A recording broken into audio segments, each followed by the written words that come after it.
Hey everybody, welcome back to Wildcat Guitars for another installment of Favorite Guitar in the Shop. Today, thought we'd bring the Novos to you. Thanks to Shad. Shad's very, very familiar with these guitars. Has had them and played them in the past, is a huge fan. I am now. I admittedly have not had my hands on them until now, but man, it's a very unique, very killer thing. I'm a bit torn at the moment at what three I would choose. I know two of those three, so I'm going to put the pressure on Shad to start while I figure that out. All right, well, just talking about a little bit about these guitars. As you can see, I'm sure a lot of you guys have heard of Novo or know of these guitars, and maybe Dennis Fano from Fano Guitars. Fantastic builder, but what strikes you immediately is the visual aspect of the guitars. These are not just like the same thing you see all the time. You know, they're not copies of anything. These are absolutely unique designs to Dennis Fano, which I really think is cool. He has a really cool eye for design. If you like this, I think it hints enough at traditional things to keep it not way out there, so you're kind of like, what is that? But it also adds enough uniqueness that you're like, this is cool. It's something way different than what you normally see. Like the bodies he uses are almost always tempered pine, which is something you don't see all the time. So there's little touches, little things that he does that just make these guitars special, you know, in my mind. And when you consider the price of boutique guitars in general, I think Mikki would agree because we see this stuff all the time, the price on these guitars is incredibly reasonable for what you get. And the build quality is always great. His necks are fantastic. The fretwork is great. They always sound great and play great. So, you know, I don't think you can beat them. In terms of my favorite three, I would say that this is the Cat Eye Burst. This would be my favorite of all of these guitars that we have. This is the Miris J.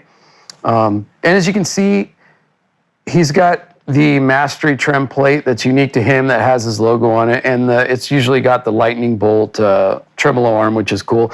This one has binding on the top, but I like it because it's got the tummy cut in the back. Just a super light guitar too. I haven't weighed this guitar, but I would say this thing is in the low sixes, and for an offset guitar, that's pretty good. It is semi-hollow, which helps, but this is just fantastic. He uses Fralin pickups in all his guitars, and I think Lindy Fralin pickups are a great choice. They always sound great. I mean, everybody has their preference, and you could certainly switch out something, but you wouldn't have to. This guitar sounds amazing as it is. Because I'm such a big offset fan, I'm going to also show you guys the one we were looking at earlier, which is the Harmony Burst Cirrus J. I kind of like the fact that they did the maple neck on this. I know blocks on maple can be a little polarizing. This one's bound on the neck though too, which makes, I think it looks really cool. And you know, again, this one's super light as well, and it's not chambered in any way. I mean, it's just that light. He does a great job of sourcing for really light lumber, which, you know, I think most players appreciate. This is the lightning bolt. So this is unique to him as well. And, you know, I think when people first saw this at NAMM last year, they were kind of like, I don't know, man, that's sort of different looking. But once you use it and you realize that moving the arm this way, it really keeps the arm out of your playing path, but still an easy access. You know, instead of pushing it down here where you're then reaching for it, it's easy to play around the arm, but it's still right close to you, which I think is a really cool thing. And aesthetically, it looks kind of like, wow, that's different, but I really think it's a cool design. And if you're thinking about it from the design aspect, I think you can't go wrong there. I know Mikki's going to pick this guitar too, but I'm going to do it too because how could you not? This is the Idris, which is their sort of Strat style guitar.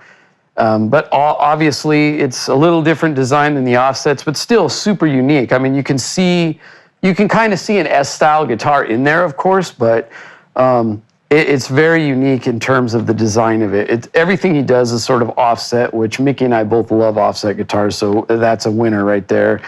The bridge is great. The Fralin Hot Strat set is wonderful.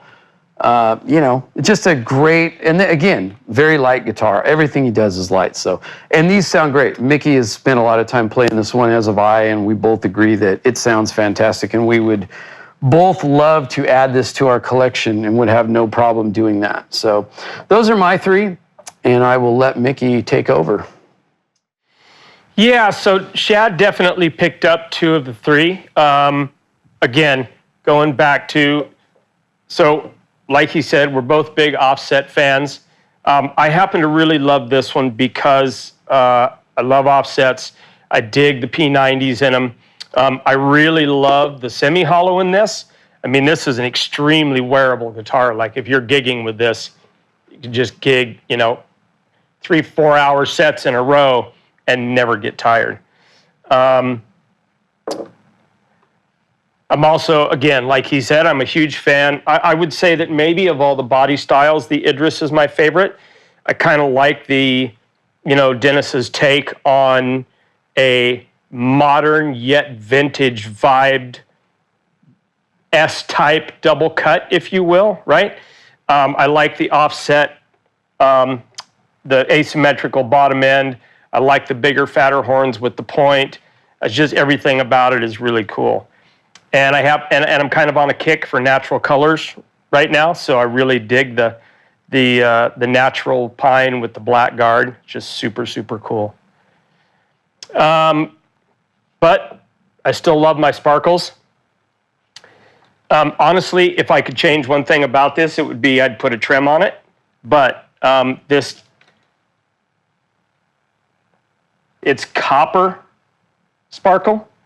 So depending on how you roll it, sometimes it's a little lighter, almost gold. Sometimes in the right light, it's almost like almost takes on a bronze kind of a look. So really, really cool. I'm always a sucker for a nice rosewood or ebony board with blocks bound. I think it just completes the aesthetics of it. And I love the 3 P90s. I know a lot of guys don't like middle pickups because they're clacking on it with the pick. I think that I've kind of learned to play around it so it doesn't bother me all that much. So this one's really unique. Yeah, I guess the one thing about all of these is that when you first look at it, you kind of get this, you know, almost takes you back to, you know, those guitars of the 60s and 70s, right? Like Harmonies and other things, guitars that you would get from Sears and Roebuck or whatever, right? I think Dennis did a great job in kind of capturing a bit of that vintage vibe, but yet the more you look it over, the more you sit with it, the more you play it, the more you realize that it's very much his thing, very unique, extremely pro-level instrument. I mean, as good as they get. I think, you know, I'm playing something else pretty much full-time now. But if I wasn't playing those guitars, I could very easily see myself with these. So, yeah, they're super killer, and I'm really stoked that we have them in the shop now. So, yeah, and all the guys at Novo are fantastic. They have an incredible crew there. Dennis is a great guy as well. So it's a nice addition to have in the shop. They've only brought on a handful of dealers, and we were fortunate enough to be considered to be one of those dealers. And so we're really excited to have them, and we're really loving playing them, and we definitely can't recommend them enough. And we've taken a bunch of calls on them already, so if you're interested, don't hesitate, because I don't expect them to be here long. So, anyway. As a matter of fact, this one may already be sold. Possibly. We'll see. All right. We'll see you next time.